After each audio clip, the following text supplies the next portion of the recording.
In the bustling streets of Tokyo, where the pace of life never seems to slow down, the concept of karoshi, or death from overwork, has forced a nation to master the science of recovery.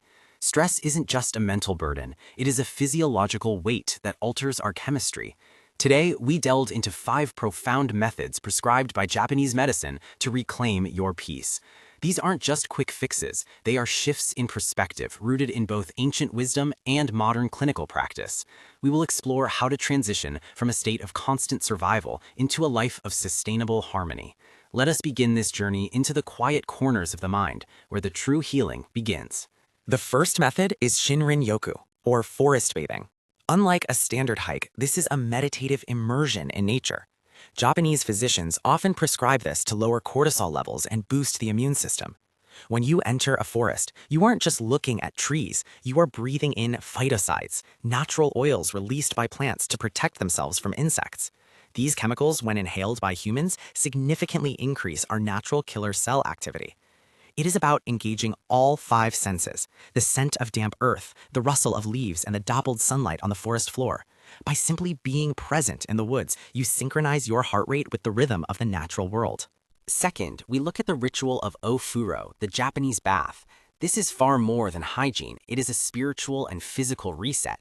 A Japanese doctor will tell you that the key lies in the temperature, exactly 40 degrees Celsius.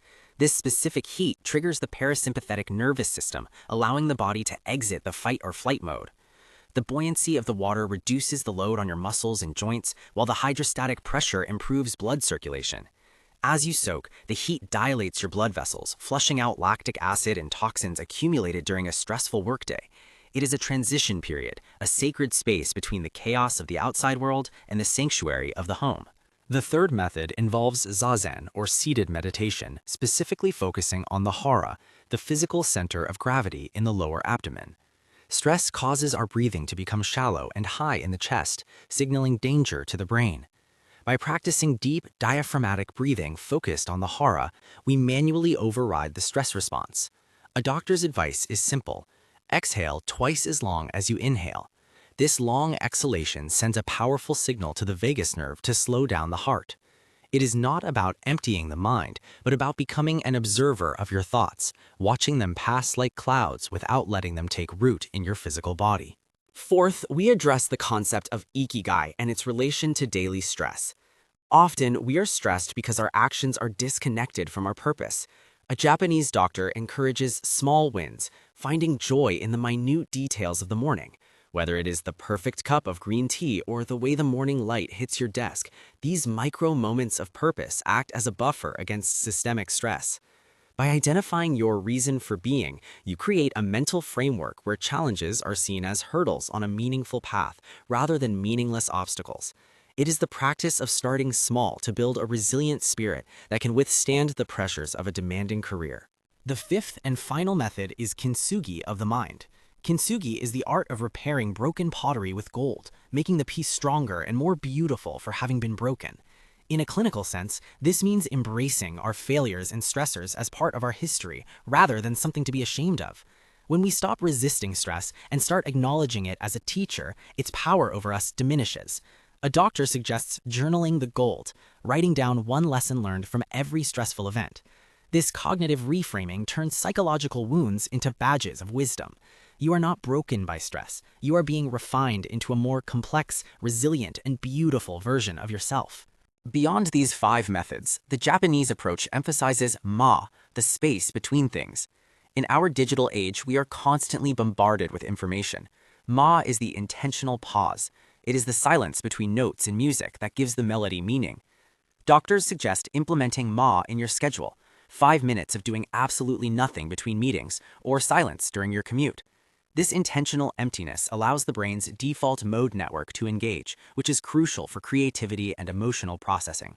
Without space, the mind becomes cluttered and reactive. With Ma, we create the room necessary for our nervous system to recalibrate and find its center again. Diet also plays a fundamental role in the Japanese prescription for stress management. The gut-brain axis is a primary focus, with an emphasis on fermented foods like miso, natto, and tsukemono. These probiotics support a healthy microbiome, which is responsible for producing over 90% of the body's serotonin, the feel-good hormone. When your gut is in turmoil, your mind follows. A Japanese doctor often recommends hara hachibu, eating until you are only 80% full. This prevents the lethargy and metabolic stress associated with overeating. By nourishing the body with clean, fermented, and balanced nutrients, you provide the chemical foundation required for mental resilience and emotional stability. Sleep hygiene in Japan often involves onmin, or peaceful sleep practices. Doctors suggest cooling the head and warming the feet, a concept known as Zenshin Kokan. Using a buckwheat whole pillow allows air to circulate around the head, keeping it cool, while a warm foot bath or heavy blankets keep the extremities warm. This temperature gradient mimics the natural cooling of the core body temperature required for deep REM sleep.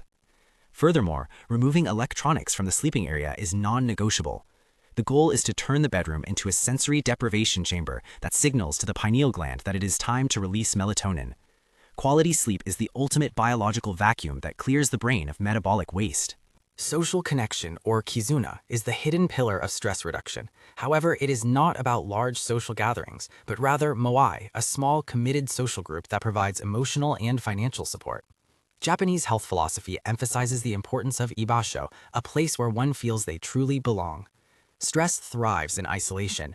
By sharing a meal or a simple conversation with a trusted few, we trigger the release of oxytocin, which naturally counteracts the effects of adrenaline.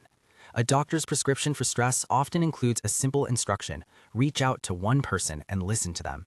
In the act of providing support to others, we often find our own burdens becoming lighter and more manageable.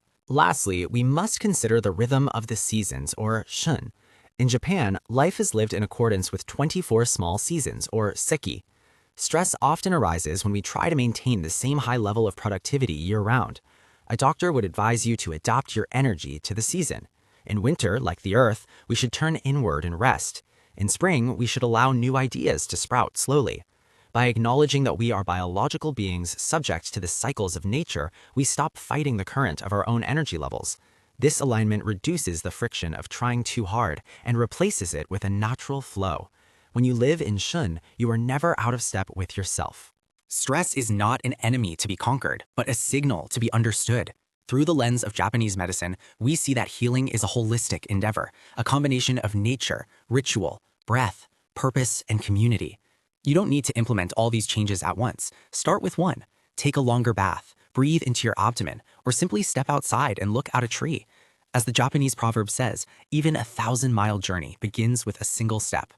By integrating these small, intentional acts into your daily life, you create a foundation of resilience that no amount of external chaos can shake. Your peace is your most valuable possession. Protect it, nurture it, and let it guide you home.